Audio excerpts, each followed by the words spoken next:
എടപ്പാൾ മലപ്പുറം ജില്ലയുടെ വടക്ക് പടിഞ്ഞാറ് പൊന്നാനി താലൂക്കിൽപ്പെട്ട വാണിജ്യ കേന്ദ്രമാണ് ഈ പട്ടണം. തൃശ്ശൂർ കോഴിക്കോട് ഹൈവേയും പൊന്നാനി പട്ടാമ്പി ഹൈവേയും കൂടിച്ചേരുന്ന ഒരു നാൽക്കവലയായിരുന്നു ഇത്. പിന്നീട് ഈ നാൽക്കവലയാണ് എടപ്പാൾ പട്ടണമായി മാറിയത്. ഏറെ പുരാതനമായ ഈ പട്ടണത്തിൻ്റെ പേര് എടപ്പാളയം എന്നായിരുന്നത്രേ. പിന്നീട് ലോപിച്ച് എടപ്പാൾ എന്നായി മാറി. പരശുരാമനാൽ പ്രതിഷ്ഠിക്കപ്പെട്ട കേരളത്തിലെ ഗ്രാമങ്ങളിൽ ഏറ്റവും പ്രശസ്തവും വലുതും പൈതൃകം നെളിക്കുന്നതുമായ ഗ്രാമമാണ് ശുഗപുരം ഗ്രാമം. അത് എടപ്പാളിൻ്റെ മുഖമുദ്രയാണ്. ശുഗപുരം ക്ഷേത്രം, മൂക്കുതല ഭഗവതി ക്ഷേത്രം, ഇതെല്ലാം എടപ്പാളിൻ്റെ ആധ്യാത്മിക കേന്ദ്രങ്ങളാണ്. ഒരുപാട് സംസ്കൃതികൾ നിറയുന്ന നഗരമാണ് എടപ്പാൾ. ഇന്നും വേദപഠനം നടക്കുന്ന അപൂർവം ഗ്രാമങ്ങളിലൊന്നാണ് എടപ്പാളിൻ്റെ സ്വന്തമായ ശുഗപുരം.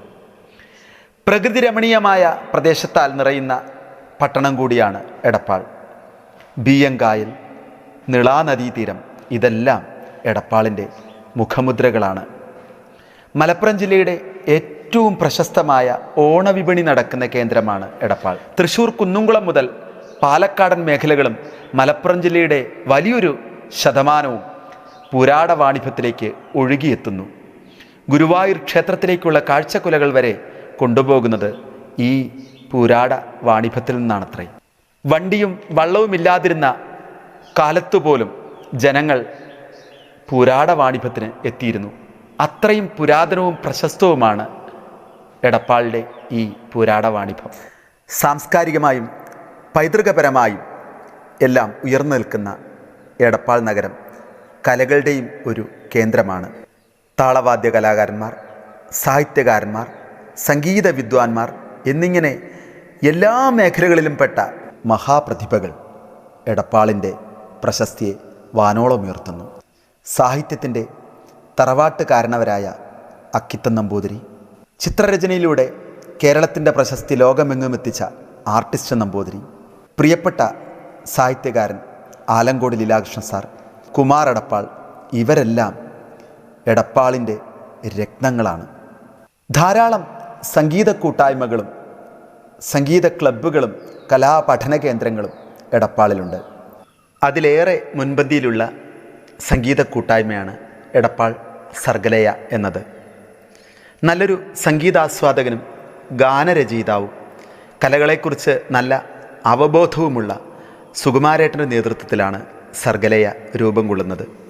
ഹിന്ദുസ്ഥാനി സംഗീത വിദഗ്ധനും ധാരാളം ശിഷ്യസമ്പത്തുമുള്ള എടപ്പാളിൻ്റെ സ്വന്തം വിജയൻ മാഷ്, ഏറെ ആരാധ്യനായ ബാലകൃഷ്ണൻ മാഷ്, സംഗീതാസ്വാദകനും ഗായകനും കീബോർഡിസ്റ്റുമായ പ്രമോദ് പണിക്കർ, ഏറെ പ്രിയപ്പെട്ട ശ്രീപതി സാർ, സർഗലയയുടെ അഭിമാനമായ ഹരികൃഷ്ണ സാർ, ഇവരുടെ എല്ലാം നേതൃത്വത്തിൽ ഇന്ന് സർഗലയ എന്ന സംഗീത കൂട്ടായ്മ ഏറെ മുന്നോട്ട് കുതിക്കുന്നു. ധാരാളം പ്രശസ്തരായ കലാകാരന്മാരും ഈ കൂട്ടായ്മയിലുണ്ട്. പ്രശസ്ത പിന്നണി ഗായകനായ എടപ്പാൾ വിശ്വനാഥേട്ടൻ, എടപ്പാളിൻ്റെ സ്വന്തം മുഹമ്മദ് റഫി സാഹിബ് എന്നറിയപ്പെടുന്ന ഖാദർ ഷാ, ശ്രേയ ബാനു, അഞ്ജന മേനോൻ, ഇവരെല്ലാം ഈ കലാകുടുംബത്തിൻ്റെ രത്നങ്ങളാണ്. പുതിയ കലാകാരന്മാരെ കണ്ടെത്തി അവർക്ക് അവസരങ്ങൾ നൽകി മുഖ്യധാരയിലേക്ക് കൊണ്ടുവരുന്നതിൽ സർഗലയ എന്നും മുന്നിൽ നിൽക്കുന്നു. നിരവധി വലിയ വലിയ പ്രോഗ്രാമുകൾ സർഗലയയുടെ നേതൃത്വത്തിൽ ഇന്നും നടക്കുന്നു. ഇത്രയും ശ്രേഷ്ഠമായ എടപ്പാളിൻ്റെ നാഴികക്കല്ലായി മാറിക്കൊണ്ടിരിക്കുന്ന സർഗലയ എന്ന ഈ സംഗീത കൂട്ടായ്മയിലെ പ്രതിഭാധനയായ ശ്രേയ മേനോൻ എന്ന കലാകാരിയാണ് ഇന്ന് NSK രാഗപരിചയത്തിൽ നിങ്ങൾക്ക് വേണ്ടി ഇവിടെ ഗാനം അവതരിപ്പിക്കുന്നത്. കാറ്റത്തെ കിളിക്കൂട് എന്ന സിനിമയിൽ നമ്മളുടെ ഏറെ പ്രിയപ്പെട്ട ജോൺസൺ മാഷിൻ്റെ സംഗീതത്തിൽ കാവാലം നാരായണ പണിക്കർ സാറിൻ്റെ വരികളിൽ നമ്മളുടെ ഏറെ പ്രിയപ്പെട്ട ജാനകിയമ്മ നമ്മളെ പാടി കോൾമേർ കൊള്ളിച്ച ഗോപികെ നിൻവിരൽ തുമ്പുരുമ്മി വിതുമ്പി എന്ന ആ ഗാനം ഇതാ ഒരിക്കൽ കൂടി ശ്രേയ മേനോൻ്റെ ശബ്ദത്തിൽ.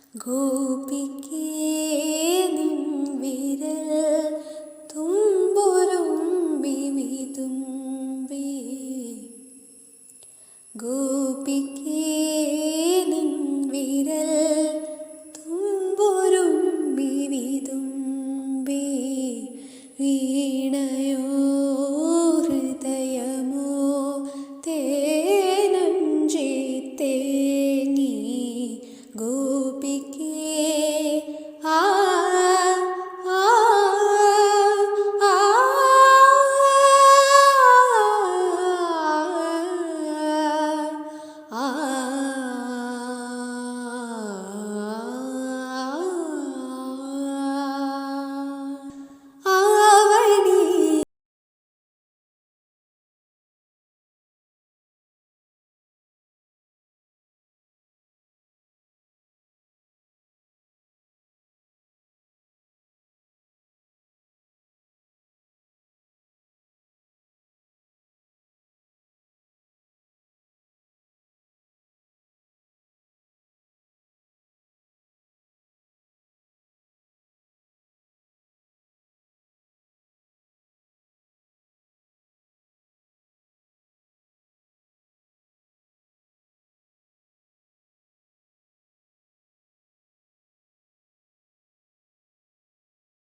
മനസ്സിൻ രതിയുടെ മേഘങ്ങൾ സ്വപ്നങ്ങൾ ഗോപിക്കേ നിൻ വിരൽ തുമ്പൊരുമ്പി വിതുമ്പി വീണയോ ഹൃദയമോ തേനഞ്ചി തേങ്ങി ഗോപിക്കേ